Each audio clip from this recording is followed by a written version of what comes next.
ગરમીનું તાપમાન છે આપણે પહેલાં પણ વાત કરી હતી કે હવે ધીરે ધીરે ઊંચું જવાનું છે. આજે અત્યારે હાલ રાજ્યની અંદર 42 ડિગ્રી ગરમી આજે નોંધાઈ છે અને હજી આવનારા સમયમાં લગભગ અંદાજિત આ ગરમી છે 42થી લઈને 45 ડિગ્રી સુધી ગરમી જાય તો એમાં કોઈ નવાઈની વાત નથી મિત્રો. અત્યાર સુધી જે માવઠાના વરસાદ ચાલ્યા હવે કોઈ પણ પ્રકારના માવઠાના વરસાદની હાલ પૂરતી હવે શક્યતા નથી. અને ચૈત્રી દનૈયાની પણ વાત કરી લઈએ તો જે ચૈત્રી દનૈયા હતા એ ચૈત્રી દનૈયા પણ હવે ખરેખરથી ખૂબ જ તપ્યા છે. એટલે પહેલાં બે ચૈત્રી દનૈયા જે છે તે એમાંથી એક ચૈત્રી દનૈયું ફેલ ગયું, એક ચૈત્રી દનૈયું મધ્યમ ગયું અને અમુક વિસ્તારની અંદર હજી પણ જે ચૈત્રી દનૈયા ચાલે છે તે ચૈત્રી દનૈયા હજી પણ મધ્યમ જઈ રહ્યા છે. અત્યારે હાલ કોઈ વિસ્તારની અંદર વાદળછાયું વાતાવરણ કે પવનની જે સ્પીડ છે તે લગભગ 15થી લઈને 18 કે તેથી પણ વધારે એટલે કે 19થી 20 કે 22 કિલોમીટર પ્રતિ કલાકની ઝડપે પવન ફૂંકાઈ રહ્યા છે. એટલે એ જે ચૈત્રી દનૈયું છે મિત્રો એ ચૈત્રી દનૈયું પણ ફેલ જ ગણી શકાય. પવનની મેક્સિમમ સ્પીડ 10થી લઈને 15 કિલોમીટર પ્રતિ કલાકની હોવી જ જોઈએ. આમ તો આ પણ વધારે કહેવાય, 8થી લઈને 10 કિલોમીટર પ્રતિ કલાકની ઝડપ હોય પવનની. એ ચૈત્રી દનૈયું સક્સેસ ગયું ગણાય.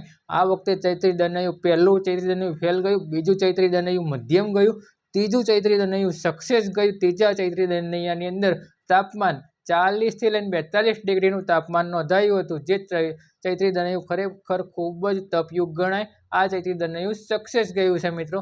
આવી જ રીતે ગરમીનો પારો છે તે અત્યારે હાલ ચાલતો રહેવાનો છે અને ગરમીનો પારો જે છે તે અત્યારે એલર્ટ મોડ ઉપર છે. યલો એલર્ટની આગાહી પણ આપવામાં આવી છે. હા મિત્રો, સાચી વાત છે.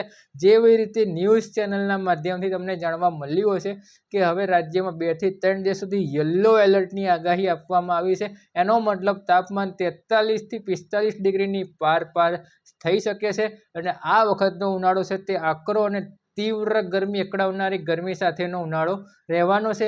હજી આ ઉનાળાની અંદર ગરમીનું જે તાપમાન છે 47થી લઈને 45થી લઈને 47 ડિગ્રી, તો કોઈ મોટા શહેરોમાં જેમાં રાજકોટ, અમદાવાદ જેવા, વડોદરા જેવા મોટા શહેરોમાં એટલે કે સિટીનું તાપમાન છે તે લગભગ અંદાજિત 49 ડિગ્રી સુધી જાય તો કોઈ પ્રકારની નવાઈની વાત નથી. આવી રીતની અત્યારે હાલ ગરમીનો માહોલ ચાલી રહ્યો છે મિત્રો. અલગ અલગ રાજ્યમાં અલગ અલગ તાપમાન નોંધાઈ રહ્યું છે. મધ્યપ્રદેશના ઇન્દોરમાં પણ અત્યારે હાલ તાપમાન 43થી 44 ડિગ્રી છે. ન્યૂ દિલ્હીનું તાપમાન પણ અત્યારે હાલ 44 ડિગ્રીની આસપાસ છે. અત્યારે લગભગ બધા જ રાજ્યોમાં તાપમાન અલગ અલગ નોંધાઈ રહ્યું છે મિત્રો. અત્યારે હાલ આ વિડીયોની અંદર આટલું જ. હજી પણ અમે સર્વે કરી રહ્યા છીએ જે ખેડૂતોને નુકસાનીના સર્વેનું અત્યારે આપણે કાલના વિડીયોમાં માહિતી આપી હતી કે વિડીયો બનાવીને માહિતી આપીશું, પણ હજી સર્વે પૂરો થયો નથી. સર્વે પૂરો થયા પછી અમે ખેતીવાડી વિશે માહિતી આપીશું. પરંતુ હમણાં હવે એક વિડીયો એની માહિતી આપીશું